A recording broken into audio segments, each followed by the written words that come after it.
batu tinggalan monumental, tetapi masih difungsikan oleh masyarakat dalam sebuah situs religi. Artinya lokasi ini masih diziarahi.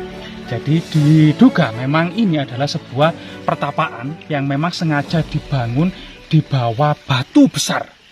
Dan ini merupakan sebuah kontinuitas kelanjutan dari budaya prasejarah ya, yang dimana batu besar atau batu raksasa ini diduga dipercaya pada masa prasejarah merupakan tempat bersemayamnya arwah-arwah leluhur.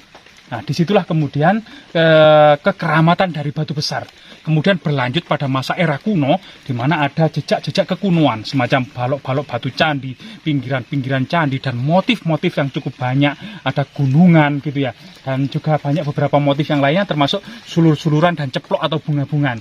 Ini menandakan sebuah peradaban yang kontinuitas, yang berkelanjutan dari masa prasejarah, kemudian ke masa kuno. Dan ketika beralih ke saat ini pun banyak sekali masyarakat yang masih memanfaatkan dan memfungsikan situs ini sebagai situs ziarah atau situs religi.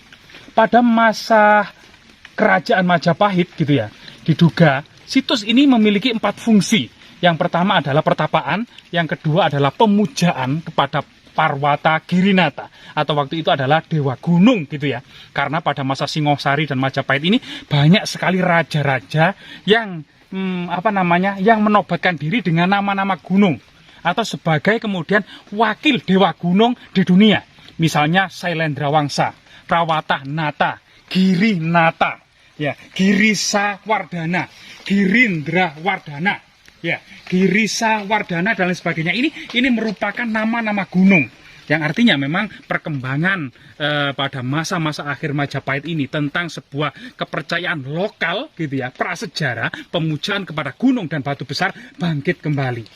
Yang ketiga adalah fungsinya adalah sebagai persajian, di mana memang persajian ini juga merupakan budaya prasejarah gitu ya, terutama pada masa panen maupun sebelum menuai padi. Di situ masyarakat petani sebagai rasa syukur mempersembahkan kepada junjungannya berupa makanan, bunga-bunga dan lain sebagainya. Ini persajian. Dan yang keempat adalah fungsinya adalah diduga sekitar ini merupakan kompleks asrama Kadewa Guruan, di mana kemudian para pangeran muda atau para bangsawan muda Majapahit ini menuntut ilmu ke gunung-gunung. Sampai suatu saat ilmunya mumpuni, maka ada istilahnya turun gunung. Waktunya turun gunung mengabdikan diri kepada kerajaan Majapahit.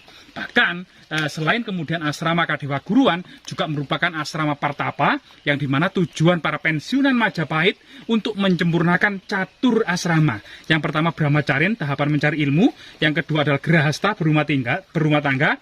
Yang ketiga adalah Wanaprasta, yaitu setelah kemudian keluarga sudah mandiri gitu ya, sudah usia pensiun, menuju ke hutan-hutan untuk fokus memperdalam dharma, menjauhi segala kemudian nafsu duniawi, ya, sampai kemudian pada tahap yang keempat yaitu sunyasa, fokus bertapa, meditasi, kemudian sampai kemudian berjalan ke arah puncak gunung tanpa bekal gitu ya, melakukan pradaksina pata sampai moksa gitu ya. Ada dalam perjalanan sudah moksa, ada yang sampai di puncak gunung moksa, ada yang beberapa bulan pun di atas puncak gunung ini atau beberapa minggu gitu ya, baru kemudian menyebut moksa. Ini salah satu obsesi gitu ya, para leluhur dalam falsafah memegang teguh catur asrama, termasuk kemudian catur warna gitu ya, karena memang dari ibu kota Trowulan tidaklah jauh menuju ke lereng Gunung Penanggungan, Arjuna Penanggungan maupun Anjasmara ini. Diduga ada sebuah jalur suci dari ibu kota Trowulan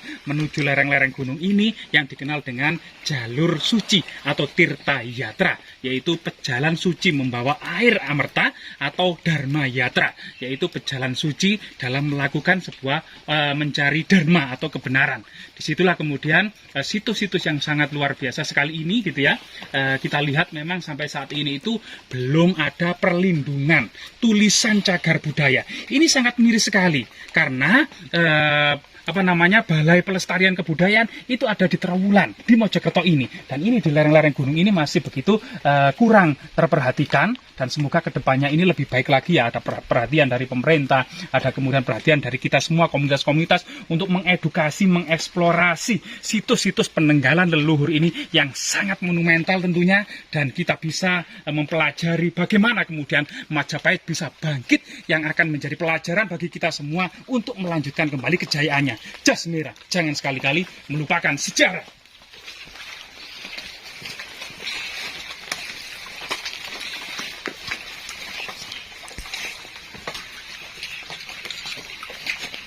Dinamakan Kendali Poso itu bagaimana?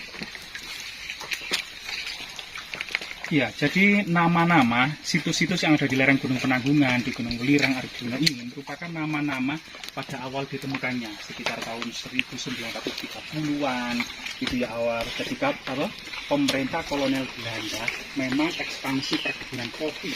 Jadi lereng Gunung... Oke, Sobat Cakrah, tentu saja ya. Jadi ini merupakan sebuah tempat pertapaan ya, para resi menyendiri menyebut moksa ya. Jadi tempat ini sampai berlumut seperti ini, dan batu sangat besar sekali atau batu raksasa ini ya.